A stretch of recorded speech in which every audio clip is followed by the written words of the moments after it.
আসসালামু আলাইকুম। দরুদ শরীফ পাঠের ফজিলত। রাসূলুল্লাহ সাল্লাল্লাহু আলাইহি ওয়াসাল্লামের নামে দোয়া করাকে আমরা দরুদ হিসেবে জানি।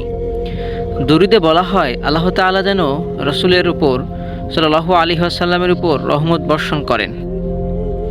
আমাদের নবী হযরত মুহাম্মদ সাল্লাল্লাহু আলাইহি ওয়াসাল্লাম গোটা মানবজাতির জন্য আল্লাহ তাআলার সর্বশেষ দূত। তাই তার প্রতি বিশ্বাস ও আনুগত্য ছাড়া আল্লাহর কাছে বিশ্বাস ও আল্লাহর আনুগত্যের দাবি অর্থহীন। কোরআন মাজিদের বিভিন্ন জায়গায় এই বিষয়টি ঘোষিত হয়েছে। আল্লাহকে পাওয়ার একমাত্র পথ শেষ নবী মুহাম্মদ সাল্লাল্লাহু আলাইহি ওয়াসাল্লামের অনুসরণ ও অনুকরণ। তাই তার জন্য হৃদয়ের গভীরে মহব্বত ও ভালোবাসা পোষণ করা, তার জন্য আল্লাহর দরবারে দোয়া করা প্রত্যেক উম্মতের ইমানি দায়িত্ব। তো চলুন ফজিলত সম্পর্কে জেনে আসা যাক। হযরত আব্দুল্লাহ ইবনে আমর ইবনুল আস রাদিয়াল্লাহু তাআলা আনহু থেকে বর্ণিত, তিনি আল্লাহর রাসূল সাল্লাল্লাহু আলাইহি ওয়াসাল্লামকে বলতে শুনেছেন, যে আমার উপর একবার দরুদ পড়বে বিনিময়ে আল্লাহ তাআলা তার উপর 10টি রহমত নাজিল করবেন। সুবহানাল্লাহ। হাদিস মুসলিম।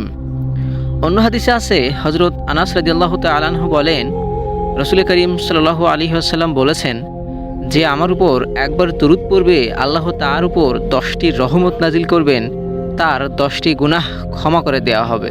সুবহানাল্লাহ। এছাড়া হাদিস শরীফে আরও রয়েছে, যেই ব্যক্তি একবার দরুদ শরীফ পাঠ করবে তার আমলনামায় 10টি নেকি লেখা হবে। সুবহানাল্লাহ। দরুদ শরীফের ফজিলত সম্পর্কে আরও জানলে আপনি অবাক হয়ে যাবেন। ফেরেশতারা মাগফিরাতের দোয়া করেন যারা দরুদ শরীফ পাঠ করে থাকেন। হযরত আমের ইবনে রবিয়াহ রাদিয়াল্লাহু তাআলা আনহু বলেন, আমি আল্লাহর রাসূল সাল্লাল্লাহু আলাইহি ওয়াসাল্লামকে খুতবার মধ্যে বলতে শুনেছি, আমার উপর দরুদ পাঠকারী যতক্ষণ দরুদ পড়ে ফেরেশতারা তার জন্য দোয়া করতে থাকে। সুবহানাল্লাহ। সুতরাং বান্দার ইচ্ছা সে দরুদ বেশি পড়বে নাকি কম পড়বে। আরও জানলে অবাক হবেন, দরুদবিহীন দোয়া আসমান জমিনের মাঝে ঝুলন্ত অবস্থায় থাকে। হযরত উমর ইবনুল খাত্তাব রাদিয়াল্লাহু তাআলা আনহু বলেন, যে পর্যন্ত তুমি তোমার নবীর ওপর দরুদ না পড়বে ততক্ষণ দোয়া আসমানে যাবে না, আসমান এবং জমিনের মাঝে থেমে থাকবে। হাদিস তিরমিজি। অর্থাৎ আপনি যখন কোনো দোয়া করবেন, যদি তার সাথে দরুদ শরীফ পাঠ করেন তবেই আপনার দোয়া আসমান পর্যন্ত পৌঁছাবে, নচেত আপনার দোয়া আসমান এবং জমিনের মাঝে ঝুলন্ত অবস্থায় থাকবে। এছাড়া দরুদ পাঠকারীর জন্য নবীর সুপারিশ অবধারিত।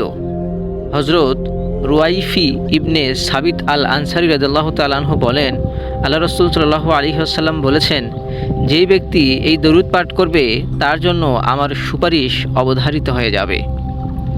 এছাড়া কিয়ামতের দিন নবীদের সবচেয়ে নিকটবর্তী হবে ওই ব্যক্তি, যে ব্যক্তি সবসময় আল্লাহ রাসূল সাল্লাল্লাহু আলাইহি ওয়াসাল্লামের উপর দরুদ পাঠ করে। হযরত উবাই ইবনে কাব রাদিয়াল্লাহু তাআলা আনহু বলেন, একবার আল্লাহ রাসূল সাল্লাল্লাহু আলাইহি ওয়াসাল্লাম খুব তাগিদ করলেন। আমি আরজ করলাম, ইয়া রাসূলুল্লাহ, আমি আপনার প্রতি বেশি বেশি দরুদ পাঠ করে থাকি, আমি আমার দোয়া কত ভাগ আপনার জন্য নির্ধারণ করব? তিনি বললেন, তোমার যে পরিমাণ ইচ্ছা। আমি বললাম, 4 ভাগের 1 ভাগ। তিনি বললেন, তোমার যতটুকু ইচ্ছা, তবে বেশি করলে আরও ভালো। আমি বললাম, তাহলে অর্ধেক। তিনি বললেন, তোমার যতটুকু ইচ্ছা, তবে বেশি করলে আরও ভালো। আমি বললাম, তাহলে 3 ভাগের 1 ভাগ। তিনি বললেন, তোমার যতটুকু ইচ্ছা। আরও জানলে অবাক হবেন, হযরত আবু সাঈদ খুদরি রাদিয়াল্লাহু তাআলা থেকে বর্ণিত, রাসূলুল্লাহ সাল্লাল্লাহু আলাইহি ওয়াসাল্লাম বলেছেন, যে মুসলমানের দান করার সামর্থ্য নেই সেই যেন আল্লাহ রাসূল সাল্লাল্লাহু আলাইহি ওয়াসাল্লামের উপরে দরুদ পাঠ করে। এতগুলো হাদিস শোনার পর আশা করছি দরুদ শরীফের ফজিলত সম্পর্কে আমরা সবাই অবগত হতে পেরেছি। তাই প্রতিদিন কতবার দরুদ শরীফ পাঠ করা উচিত সেটা একটু জেনে নেই। যেহেতু একবার দরুদ পড়লে ন্যূনতম 10টি রহমত নাজিল হয়, 10টি গুনাহ মাফ হয়, 10টি নেকি আমলনামায় জমা হয়, তাহলে যত বেশি পড়বেন ততই আপনার উপর রহমত বর্ষিত হবে। দরুদ পড়ার জন্য সংখ্যার কোনো সীমা পরিসীমা আবশ্যক নয়। আল্লাহ তাআলা অসীম দাতা, তার কাছ থেকে যত বেশি নিতে পারবো আমরা ততই সৌভাগ্যের অধিকারী হব ইনশাআল্লাহ। তাই আমরা সব সময় চেষ্টা করব আল্লাহ রাসূল সাল্লাল্লাহু আলাইহি ওয়াসাল্লামের উপরে দরুদ পাঠ করার। মহান আল্লাহ সুবহানাহু ওয়া তাআলা আমাদেরকে দিনের সঠিক পথে থাকার তৌফিক দান করুন। আমিন। ভিডিওটি কেমন লাগলো কমেন্ট করে জানাবেন। ভালো লাগলে একটি লাইক দেবেন এবং এমন আরও ভিডিও পেতে আমাদের চ্যানেলটি সাবস্ক্রাইব করে আমাদের সাথেই থাকুন। আর অবশ্যই ভিডিওটি শেয়ার করে দিবেন।